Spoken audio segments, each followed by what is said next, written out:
Lah, wassalatu wassalamu ala Rasulillah Sayyidina wa maulana Muhammad ibn Abdullah wa ala alihi wa sahbihi wa man walah wa la hawla wa la quwata illa billah.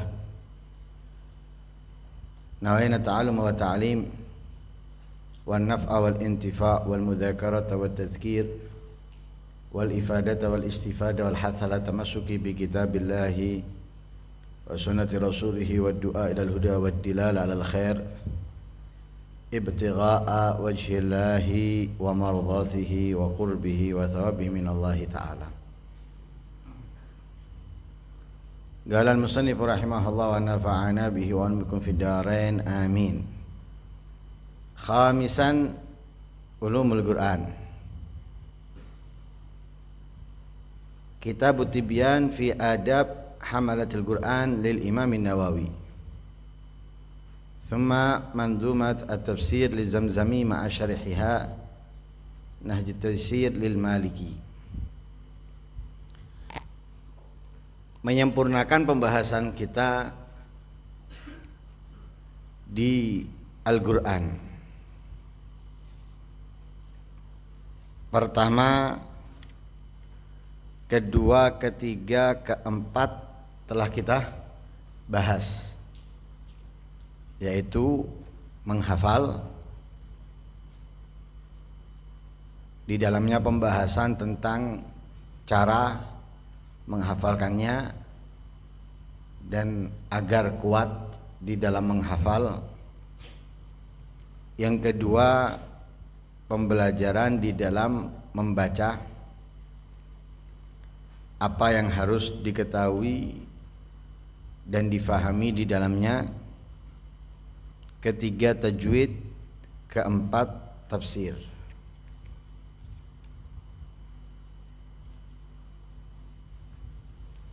Sekali lagi,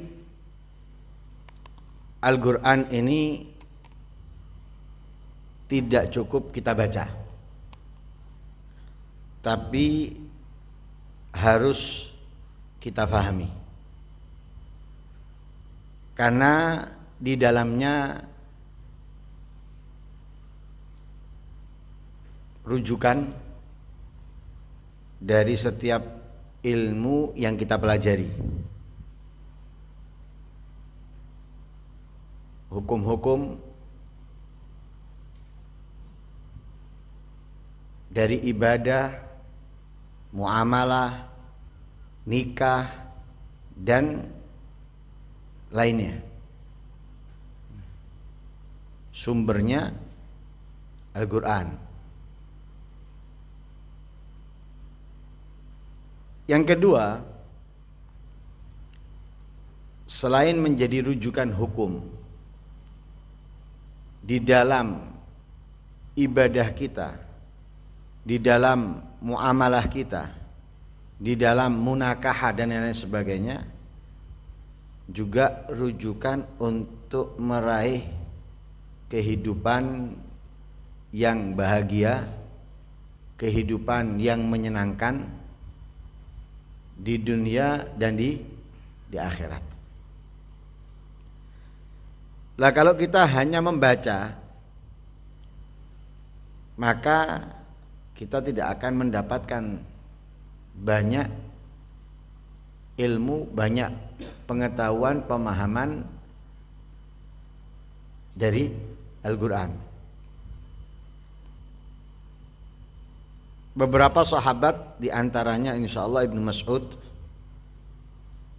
beliau mengatakan, man arada ilmal awwalina wal akhirin falyuthawwiril Qur'an. Siapa yang menginginkan ilmu orang-orang terdahulu dan orang-orang yang di akhir zaman, maka hendaknya ia mempelajari, memahami Al-Qur'an. Ilmu apa yang bukan dari Al-Qur'an coba? Hah? Ada ilmu yang bukan dari Al-Qur'an? Ada enggak kira-kira? Hah? Semuanya dari Al-Qur'an. ilmu biologi dan lain sebagainya, sumbernya Al-Quran. Hanya saja kita ini menganggap bahwa ilmu itu bukan dari Al-Quran. Kenapa? Karena kita nggak memahami Al-Quran. Satu bukti, kalau ilmu-ilmu itu dari Al-Quran, Ihya dari Imam Al-Ghazali. Ihya itu menjelaskan segalanya. Menjelaskan segalanya.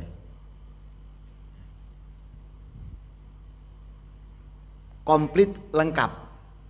Sehingga para ulama mengatakan apa? Kalau misalnya Al-Quran itu hilang, nggak ada Al-Quran sama sekali,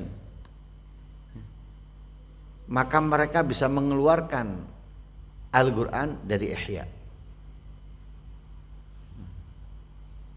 Mengeluarkan Al-Quran dari Nah, seakan-akan apa? Seakan-akan Ihya ini mengambil segala sesuatunya dari Al-Quran, tapi dengan penjelasan pemahaman manusia. Jadi dengan bahasanya manusia. Kalau Al-Quran kan bukan bahasa kita. Tapi Ihya bahasa yang ditulis oleh Imam Al-Ghazali, yang dikarang oleh Imam Al-Ghazali.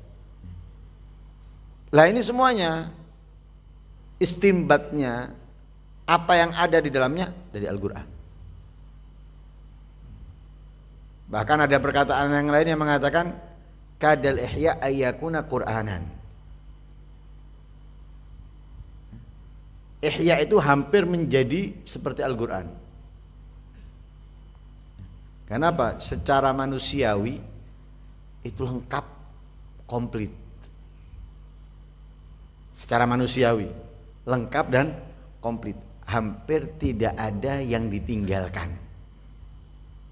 Ini secara manusia ya. Kalau kita bedakan dengan zatnya Allah nggak sama. Tapi secara manusiawi ini komplit, lengkap. Lah karena itu mau tidak mau kita ini bisa memahami Al-Quran lewat tafsir. Memahami Al-Quran lewat tafsir. Gak bisa dengan perkataan A, perkataan B. Tapi kita perlu syarah pengertian pemahaman Al-Quran itu dari pakar-pakarnya, dari orang-orang yang ahli. Jangan kita tertipu dengan orang yang pandai berbicara tapi tidak bersumber dari orang-orang yang bersanad. Ya, ilmunya bersanad sampai kepada Rasul Shallallahu Alaihi Wasallam. Seperti apa? Seperti orang-orang yang mengatakan apa? Saya tidak mau kecuali Al-Quran dan hadis. Kemudian menjelaskan tentang Al-Quran. Dia sebutkan, dikatakan oleh Syekh Fulan, Syekh Fulan atau ulama Fulan. Nah sekarang ulama atau syekh tadi itu kalau menjelaskan dengan keilmuan yang bersanad, oke. Tapi kalau tidak, dan itu yang terjadi banyak dari kelompok-kelompok orang-orang yang salah mengartikan. Karena itu Rasul Shallallahu Alaihi Wasallam sudah menyampaikan di masa hidup beliau, man fassarul Qur'ana bi ra'yihi falyatabawwa maq'adahu minan nar. Siapa orang yang mentafsirkan Al-Qur'an dengan pola pikirnya sendiri, bukan dari keilmuan, bukan dari pemahaman guru ke guru, maka falyatabawwa maq'adahu minan nar. Hendaknya ia telah mempersiapkan dirinya atau tempatnya di dalam neraka.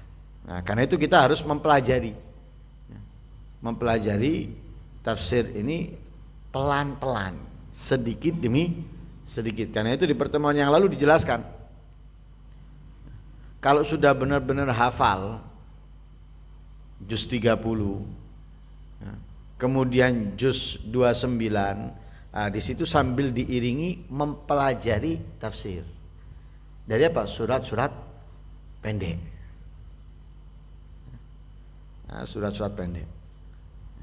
Seperti apa? Tafsir yang ringkas pertama untuk kita pelajari, seperti tafsir Jalalain, ya. Atau tafsir ringkasan selain Jalalain, atau bisa dikatakan lebih komplit, tapi mereka itu membuat risalah. Kalau Jalalain kan seluruh Al-Quran, ya. Mungkin ada orang-orang yang mengarang tafsir tapi dari Wadduha ke bawah dijadikan sebuah buku. Nah itu kita pelajari, atau seperti itu.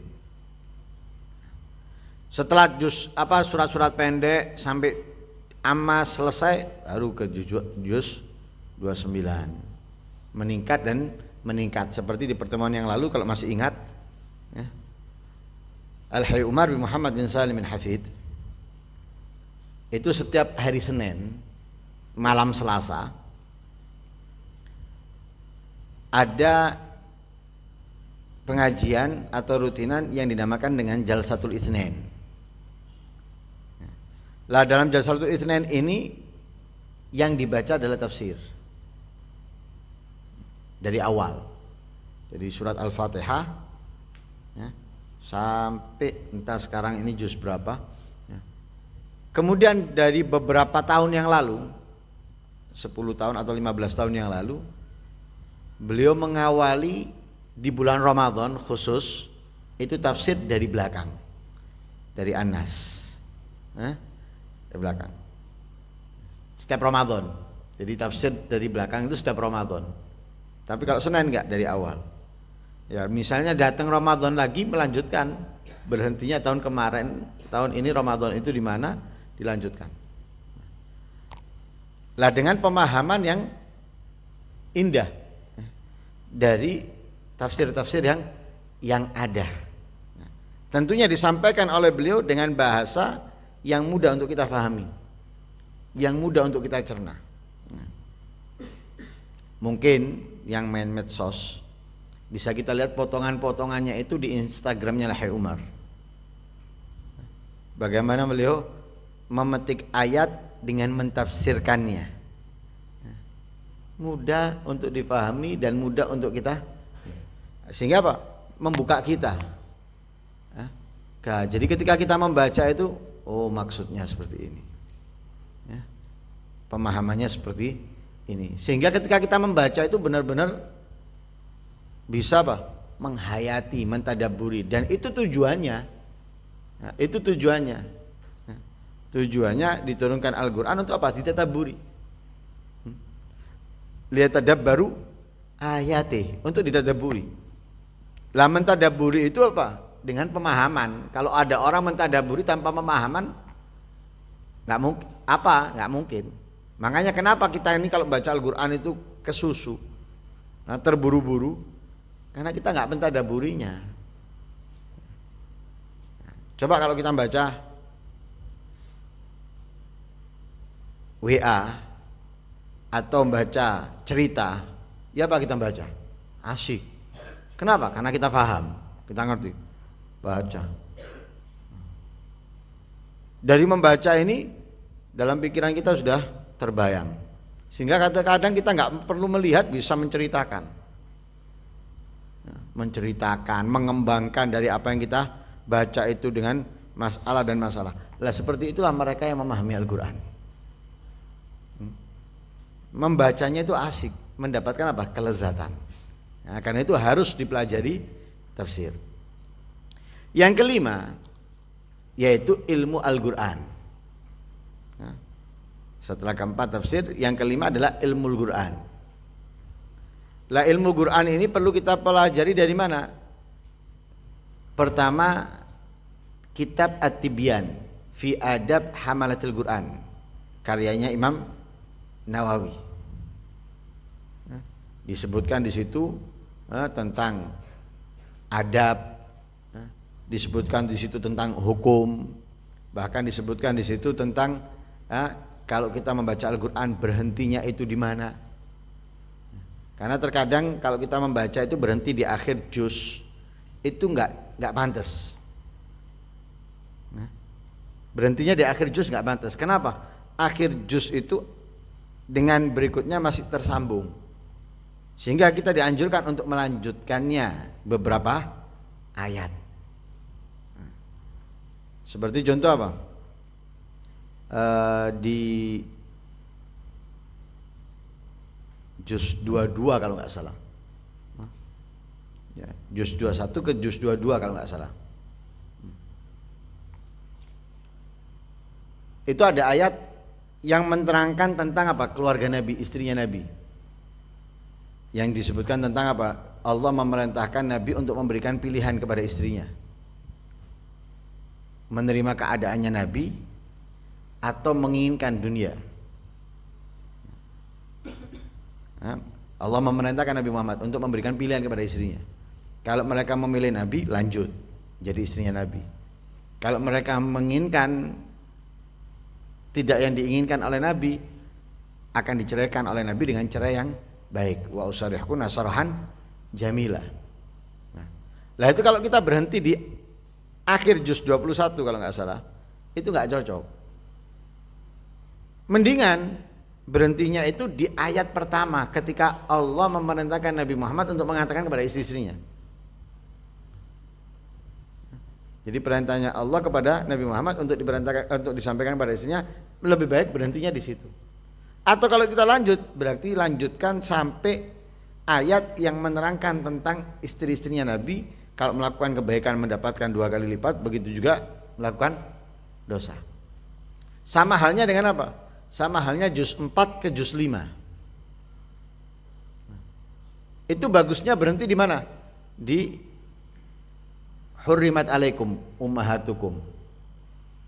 Hurrimat alaikum ummahatukum, sampai berhenti di ayat itu. Jadi mulai juz 5-nya dari ayat itu. Karena enggak enak kalau kita mulai juz 5 dengan wal muhsanatu minan nisa. Tentang apa? Tentang keburukan seorang perempuan, wal muhsanatu minan nisa. Enggak pantas, enggak enak gitu. Mulai ayat dengan sesuatu yang itu dijelaskan oleh Imam An-Nawawi dalam kitabnya Adab Hamalatil At-Tibyan fi Adab Hamalatil Quran. Begitu juga tentang hukum menghapus tulisan Al-Quran atau meletakkan dan lain-lain sebagainya, ada semuanya di dalam kitab At-Tibyan fi Adab Hamalatil Quran. Nah, kita pelajari itu. Setelah mempelajari At-Tibyan, lanjut kepada apa? Kitab Mandumatut Tafsir Lizamzami. Mandumatut Tafsir Lizamzami bersama sarahnya. Nahjut Taisir Lil Maliki, karyanya Imam Malik. Nah, itu apa? Melengkapi apa yang kita pelajari dari Al-Quran. Kalau kita hanya bisa hafal, kita hanya bisa membaca dengan bagus, dengan baik dan tajwidnya, memahami apa yang kita baca, tapi kalau kita tidak mengerti tentang adab-adab yang ada dalam Al-Quran, akhirnya terkadang seperti meremehkan, seperti merendahkan. Contoh gini, kita orang yang mengerti, faham, tapi kemudian sholat terburu-buru, dilihat orang, pantas gak? Orang mengerti, orang paham tentang ilmu dan lain sebagainya, sholat terburu-buru, pandangan orang bagus apa enggak? Gak bagus. Sama halnya dengan orang dia paham Al-Quran, bahkan ketika mentafsirkan Al-Quran dengan baik dan bagus dan lain sebagainya, tapi apa yang harus ia pelajari daripada ilmu Quran nggak ada pada dia. Akhirnya orang menilainya kurang bagus, kurang indah. Nah, supaya indah lah itu pelajari ilmu Al-Quran tentang adab-adab dan lain-lain sebagainya. Kemudian yang kedua, setelah Al-Quran, yang kedua adalah Al-Haditsun Nabawi Asy-Syarif. Ya. Jadi pembelajaran yang harus kita pelajari pertama Al-Quran, yang kedua adalah hadis. Karena hadis ini pasangan Al-Quran. Hadis pasangannya Al-Quran. Karena terkadang Al-Quran itu menjelaskan tentang globalnya, perinciannya ada pada hadis. Karena itu sepasang. Nah, makanya kalau ada orang ngomong saya nggak mau hadis Al-Quran tok, orang yang bodoh. Saya mau hadis nggak mau Al-Quran, orang yang bodoh. Mau kedua-duanya, tapi masih ada kelanjutannya, nggak cukup Al-Quran dan hadis. Kenapa? Dalam Ahlus Sunnah wal Jamaah ada ijma, ada qiyas. Nah, kalau hanya Al-Quran dan hadis tidak bisa. Karena ada kalanya tidak ada dalam Al-Quran atau tidak ada dalam hadis, tapi ada dalam ijma, kesepakatan para ulama. Atau terkadang ada qiyas. Hal seperti itu nggak ada penjelasannya, tapi ulama mengeluarkan hukum dengan apa? Dengan qiyas. Oh hukumnya ini haram, oh hukumnya ini makruh. Digiaskan dengan apa? Digiaskan dengan ini, digiaskan dengan itu, kan gitu. Nah, tapi pertanyaan kedua ini hadis harus. Kenapa? Gandengan ini nggak bisa lepas. Salat disebutkan oleh Allah secara global. Kita diperintahkan sholat, wa aqimus sholah, perintahkan sholat. Bahkan di dalam ayat Al-Quran Allah menyebutkan beberapa perbuatan dalam sholat. Warka'u ma'ar raki'in wasjud waqtarib, perbuatan yang ada dalam sholat. Tapi lainnya ada penjelasan yang lainnya tentang sholat dalam Al-Quran?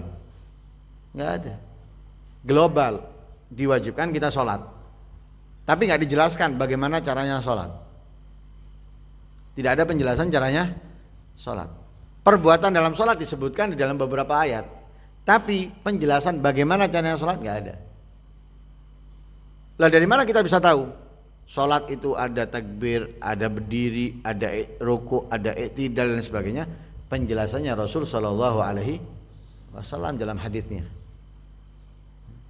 Seperti tatkala Rasulullah mengajarkan seseorang yang sholat tapi tanpa tumakninah, lalu Rasulullah menegur, "Shalli fa innaka lam tusalli."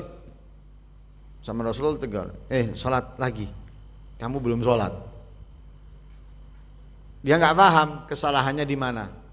Berdiri dia, takbir lagi, Allahu Akbar, seperti sebelumnya. Katanya Nabi, sholat lagi, kamu belum sholat. Sampai 3 kali, baru dia tanya, salahku di mana? Saya sudah berulang kali, tapi kok suruh sholat terus? Baru jelaskan Nabi, dijelaskan berdiri, kemudian rukuk tumaknina, i'tidal tumaknina dan lain sebagainya dan lain sebagainya. Loh, penjelasannya dalam hadis, bukan dari Al-Quran. Sama halnya tentang wudhu, dijelaskan membasuh wajah, tangan, ngusap kepala, kaki, tapi nggak ada di situ penjelasan detail. Penjelasan detail tidak ada, dijelaskan oleh Rasul Shallallahu Alaihi Wasallam. Nabi mengatakan wudhu membasuh sekali, ini wudhuku dan wudhunya para anbiya sebelumku dan lain sebagainya, sampai dengan komplitnya, lengkapnya, baru Nabi mana? Loh, dijelaskan oleh Rasulullah dalam hadis. Nah, karena itu mau tidak mau harus kita gabungkan ini Al-Quran dengan hadis. Al-Quran dengan hadis. Lah hadis itu kan banyak. Hadis banyak. Para ulama ada yang mengarang satu kitab dengan ribuan hadis. Ada yang dengan ratusan hadis. Namanya kita ini memulai itu enggak harus memulai dengan apa? Yang kecil. Kita belajar masuk pesantren, masuk pondok, masa langsung belajarnya pakai alfiyah, nahwunya? Enggak. Pakai apa? Jurumiyah dulu. Kan gitu ya. Atau mabadi nahwu dulu. Ya. Fikihnya juga gitu, enggak langsung pakai Fathul Mu'in misalnya atau i'anat minhaj misalnya. Dari yang kecil dulu. Mungkin mabadi fikih, kemudian meningkat nanti ke sulam taufik dan yang lain sebagainya. Sama dengan hadis. Karena itu banyak daripada para ulama itu mengarang hadis-hadis pendek ya, yang dihilangkan sanad-sanadnya, perawi-perawinya, tujuannya apa? Agar mudah dihafal. Tujuannya agar mudah dihafal. Bahkan yang dicantumkan di situ bukan semua sembarang hadis, tapi hadis pilihan. Yang mungkin berkenaan dengan apa? Kebiasaan, ya, kesehari-hari. Nah, makanya di sini sebutkan apa? Yakhtar lil mubtadi'in ahaditsa mukhtasarah yahfazunaha wa tashrah lahum ma'aniha. Guru memilihkan untuk apa? Al-mubtadi'in, pemula, ahadits mukhtasarah, hadis-hadis yang ringkas, yang pendek, yahfazunaha, untuk mereka hafalkan. Jadi guru memilihkan hadis-hadis yang singkat, yang pendek untuk dihafalkan oleh santri-santrinya. Bukan hanya memilihkan hadis pendek untuk dihafal, tapi apa? Wa tashrah lahum ma'aniha, mensyarahkan untuk mereka ya, ma'aniha, ya, arti-artinya. Ya, arti-artinya. Wa yu'awwaduna ilqa'aha bi shautin wadih. Sekali lagi ini sama dengan Al-Qur'an, membiasakan ya, atau dibiasakan mereka itu ilqa'aha, menyampaikan hadis-hadis tadi itu bisautin wadih, dengan suara yang jelas. Sama dengan Al-Qur'an. Ya, Al-Qur'an itu jangan kita bisa baca atau hafal tapi bacanya enggak jelas. Harus jelas setiap hurufnya. Nah, begitu juga hadis. Jadi dibiasakan mereka menyampaikan hadis itu dengan suara jelas. Contoh gini. Kalau ada guru mengajar, dalam menyampaikan guru tadi itu suaranya enggak jelas, bagaimana murid bisa nyatet? Enggak bisa nyatet.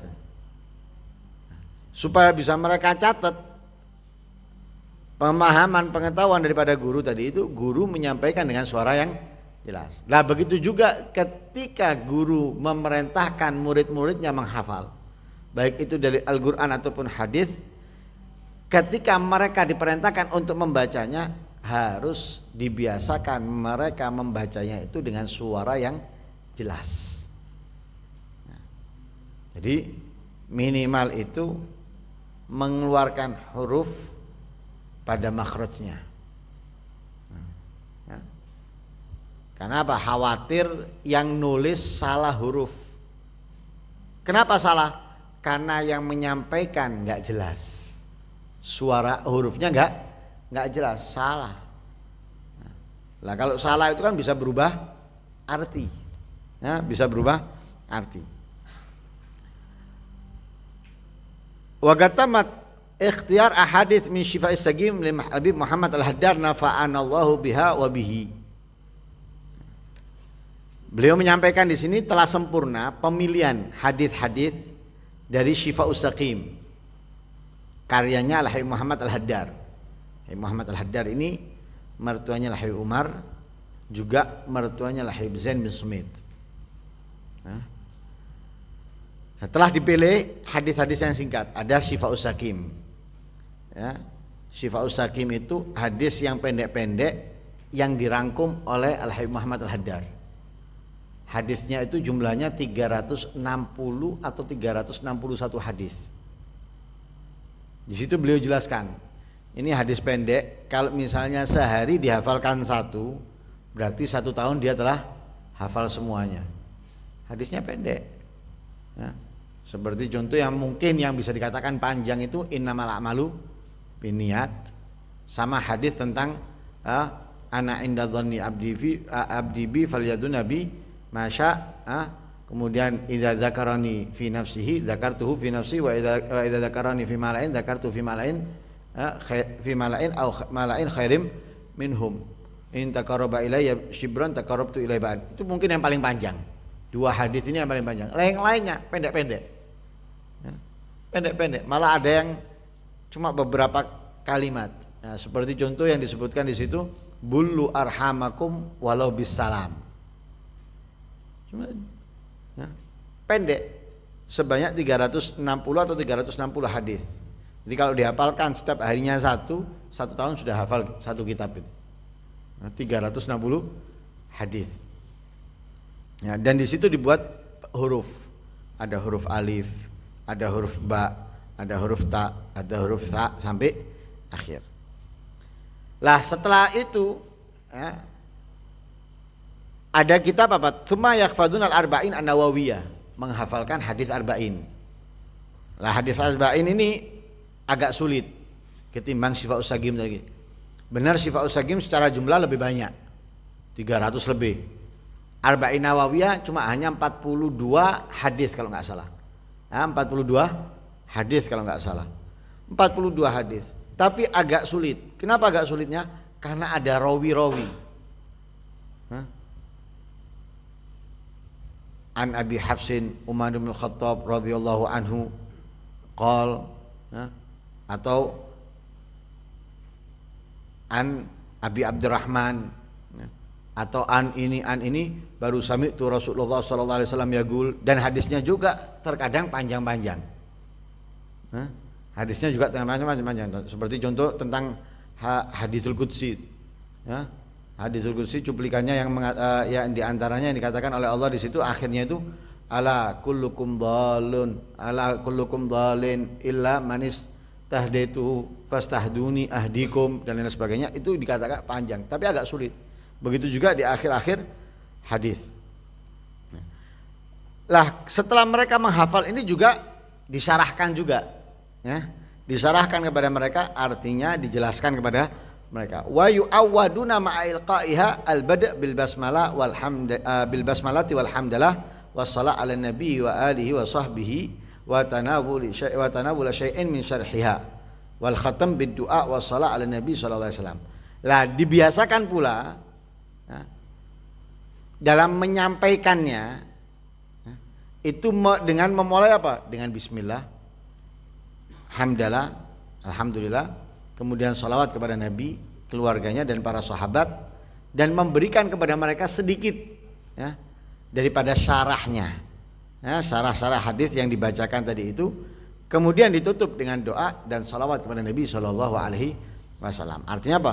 Bukan sekedar menghafal, ya, bukan juga sekedar membiasakan mereka untuk menyampaikan ya, hadis dengan pemahaman yang mereka dapat, mereka miliki, ya, tapi juga di situ mengajarkan tentang adab.